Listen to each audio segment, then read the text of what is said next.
Session on Ptolemaic Egypt, and it is my great pleasure to introduce Hypodioiketes, who is an assistant professor of Greek and Roman history at Ain Shams University in Cairo. He works on Ptolemaic administration. Also quite important, I think, to point out here is he was a participant in the American Society of Papyrologists summer school in Cincinnati that just finished, and I don't know whether you noticed, but there are a number of students who participated in that summer school presenting here. They should be identified as such. I think I'm looking at the president of the ASB now. There should be little t-shirts or something like that. But he will be talking today about the Hypodioiketes and his functions in the Ptolemaic administration. Yeah, thank you so much and good morning everyone. I will talk today about the Hypodioiketes and his functions in the Ptolemaic administration. It is not astonishing that the Ptolemaic administration has not yet been a subject of a comprehensive study up to the present time. Such a project should involve papyrologists, Egyptologists, demotists, and many other experts. I quote here Falivina, who described the situation as follows. When studying Ptolemaic administration, one oscillates between, on the one hand, a number of quite general and often repeated remarks and questions, and on the other hand, very detailed studies on the activity of a particular official. This statement implies a negative description of the situation of scholarship in the Ptolemaic administration. Nevertheless, the situation cannot be better than it was in the absence of this team who can write a Ptolemaic administration's comprehensive study. My paper today follows the second button, which is referred to by Falivina, a study of a certain Ptolemaic official, the Hypodioiketes, in a trial to answer the following questions. What are the functions of the Hypodioiketes in the Ptolemaic administration? How many Hypodioiketei were active at the same time, and what was the sphere of action of each one? How does the highly disputed question of the presence of one central Dioiketes and several regional Dioiketei affect answering this question? For time reasons, the question of the relation of the Hypodioiketes to other officials will be discussed in the publication. The attestations of the Hypodioiketes in the documents are relatively few. According to Trismegistus records, the Hypodioiketes is mentioned in 37 documents from the Ptolemaic period. In addition to that, some few other names without a title could be identified as Hypodioiketei. One should expect that a direct subordinate to the Dioiketes, clear from the prefix "hypo," should have been entrusted with many administrative and financial duties in a system where administrative and financial barriers could be barely recognized. In a financial system based mainly on agriculture, the available documents of the Hypodioiketes prove that he had certain duties in agricultural affairs. The first document that can prove this function of him is OPZ 110. In the wake of the failed invasion of Antiochus IV and the rebellion of Dionysius Titus Arabes, the internal situation in Egypt deteriorated and many plots of land were then abandoned. To remedy this situation, the ruling kings promulgated a Prostagma Perites Georgias, PUG 92, that imposed plots of land to be cultivated by farmers. The misinterpretation of some phrases of the decree and the unstable political situation urged Heroides, the Dioiketes, to send 3 letters published by Wilken as OPZ 110 as authentic interpretation of the former Prostagma to a certain Onias, to the Hypodioiketes and to the Epimeletes respectively. The Hypodioiketes was ordered to give all possible attention to overseeing the process of sowing and to take everyone into account regarding the distribution of the plots of land without overlooking anyone out of favor or otherwise out of leniency. But he had to take most care that everyone is allocated the plots according to his ability. If the previous OPZ 110 shows the responsibility of the Hypodioiketes for royal land under critical circumstances, we have him in Beat Tunis 807 from 150 to 151 BC, leasing royal land under ordinary circumstances. This responsibility becomes even clearer to us from B. London 2188, which is an archive of a long-standing dispute between the priests of Hermonothis and the priests of Papyrus concerning the cultivation of plots of land defined as Nasos and Prosgynema. It can be inferred from the course of events that after a decision was taken regarding the land by the responsible officials, the rule of the Hypodioiketes started in the form of assigning the land to the Hermonothites and making sure that all due payments enter the royal treasury. Furthermore, the Hypodioiketes seems to have a certain role in the process of geometria, land surveying.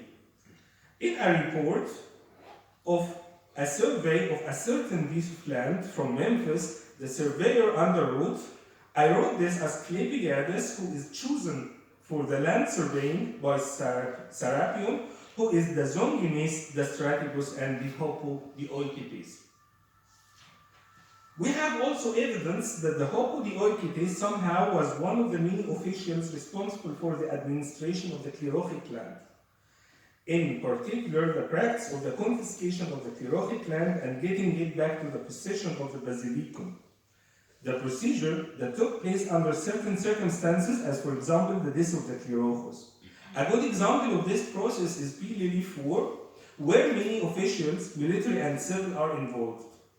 B. Strasbourg 601 showed that the Hypodioiketes was also involved in the confiscation procedures.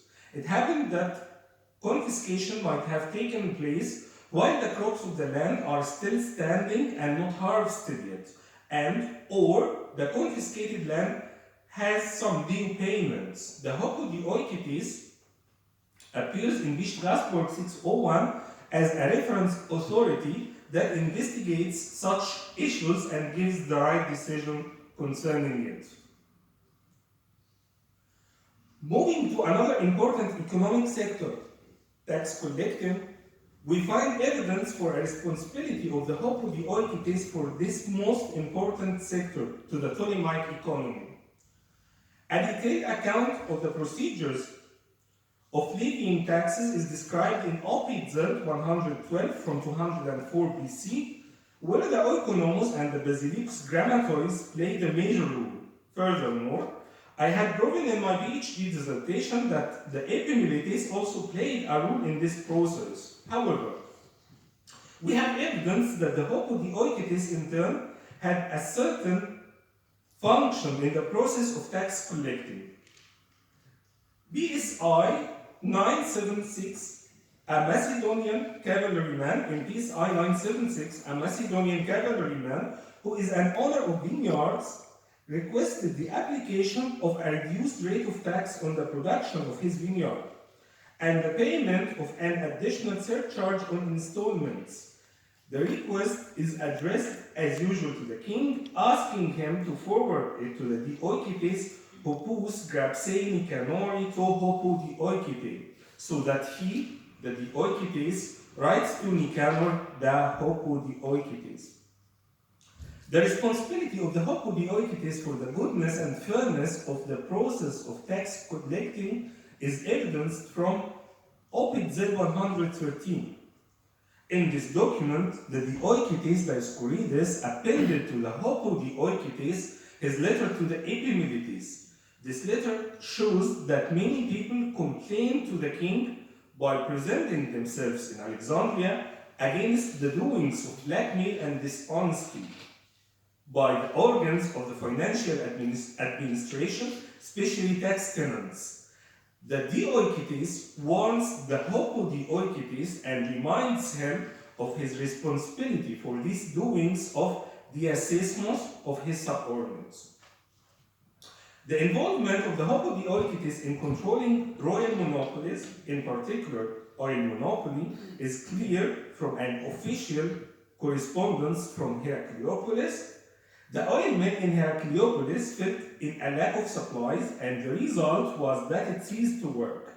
Hence, Vitus, the person responsible for the mills in Heracleopolis, sent to Serapion the Hypodioiketes so that the latter orders the Nunzitologos to supply the mill with the seeds requested. The document shows also the involvement of the Hypodioiketes in the process of pricing the produced oil. The vast majority of our attestations of the Ptolemaic Hypodioiketes comes from the papers of the twins of the Serapion.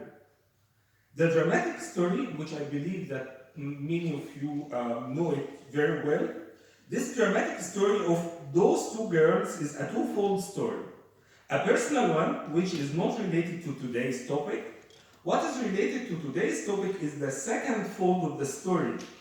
Their service in the temple was done in return for allowances of oil and bread. These allowances were always in arrears, and the result was many complaints from the twins and their patron, Ptolemaic son of Glaucias, to different authorities, including the king himself. For the oil deus, Opit Z 17 to 41, and for the bread deus, Opit Z 42 to 54. The Hypodioiketes is either mentioned or addressed in 26 documents of the papers of the twins. How can the heavy involvement of the Hypodioiketes in the papers of the twins be interpreted? Three reasons, in my view, can stand behind that either separately or collectively. First, the Hypodioiketes, as an subordinate of the highest financial official, is superior to all other financial officials of Memphis. So he can give his orders to other officials of the Nun to grant the twins their allowances.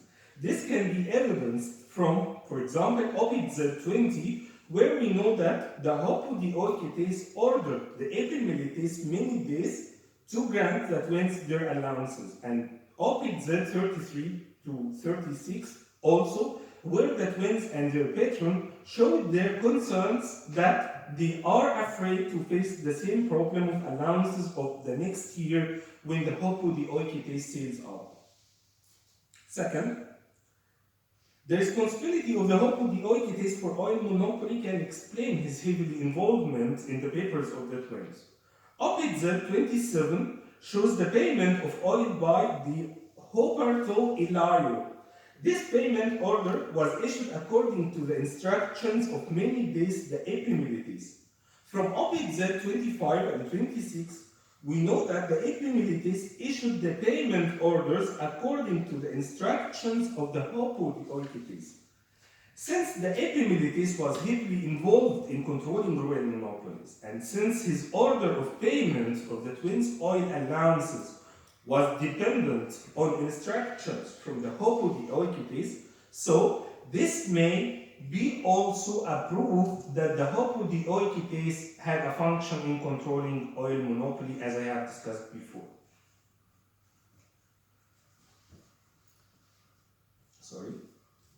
Third, the Ptolemies, in order to compensate the temples for their loss of leaving the Apomoira, granted them from the late 3rd century BC onwards a yearly allowance in money and in kind, the so-called Zin taxes. The crown clearly had an interest in the proper use of these Zin taxes through direct intervention by Greek financial officials in the affairs of the Egyptian temples. I have suggested in my PhD dissertation that many days the Epimelites, who we encounter several times in the papers of the twins, was a local subordinate of the main Epimelites of Memphis, at that time Apollonius. And that Menides was also responsible for administering the Zin taxes. The fact that the twins and their patron asked several times the Hypodioiketes to order Menides, the suggested local Epimelites, and to even summon the epistates of the temples, may suggest a responsibility of the Hypodioiketes for administering the Zin taxes of the temples. The question of the number of the active Hypodioiketes at the same time and their sphere of action is very problematic due to the limited number of evidence. The problem was touched by some scholars at the beginning of the last century.